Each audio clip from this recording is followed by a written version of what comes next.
I see the need for it more and more. A welcoming place for everybody where they can look into various kinds of art and music without judgment. I had the opportunity in the 5th grade in the public schools in Tacoma, Washington, to take a stringed instrument. And I went home and told my mother, and she said, "Oh, play the cello." She liked the cello. Sue talked about the feeling you get when she plays her music. I kind of had experienced the same thing when I occasionally do a revival and play some rock myself.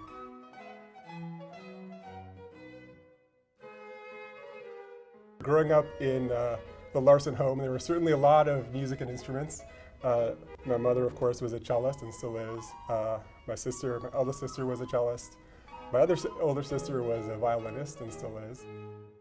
Growing up in my household with music, my parents introduced me to music at a very young age. We did some kind of even preschool music things together. I can remember my mom taking me to those. She got me involved in the violin at about age 4. It kind of encouraged me to look into education as a career option, and especially teaching music. I think the public school is a great place to do that and to keep music alive in public schools as much as possible.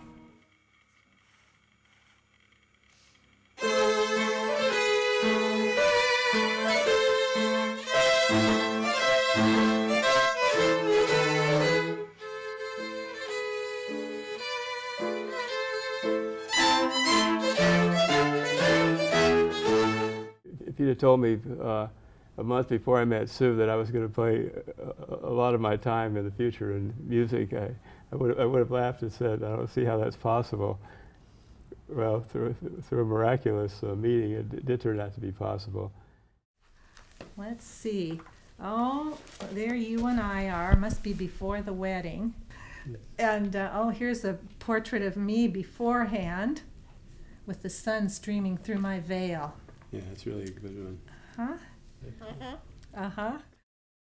Sue and I met the first day of our freshman year at Stanford University.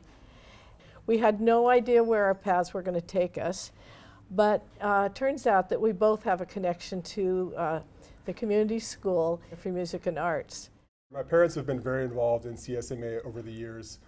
My mother, I know, a big chunk of time she spent on fundraising for the new buildings, and I think that's where I first learned what an excellent salesperson she was. She was able to go and sell the vision and sell that vision to other people and make it happen. And that was, it's not something that's easy. It takes a lot of courage and it takes a lot of time and effort.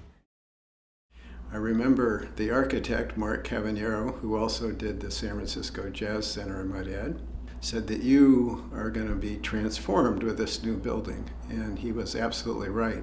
The evolution of CSMA from a multi-purpose room at Huff Elementary School to the Finn Center now, Sue and Bob were very involved in making that possible by helping us expand our donor base and get donors that enabled us to build this world-class facility that has won architectural awards. It's good to know there are places like CSMA that support music at large and art at large to try to keep it in as many schools as possible. And I look at people like my parents as modern-day patrons of the arts.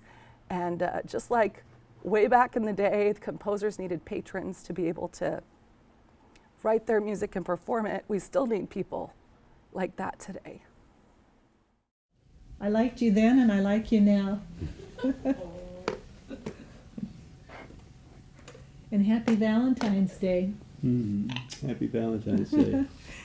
We almost forgot about that.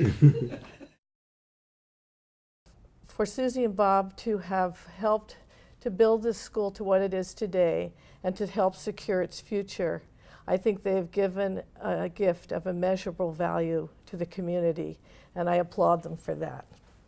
Mom and Dad, I just want to say I love you. I'm very proud of you, and thank you for everything. Any honor that you get is certainly well-deserved.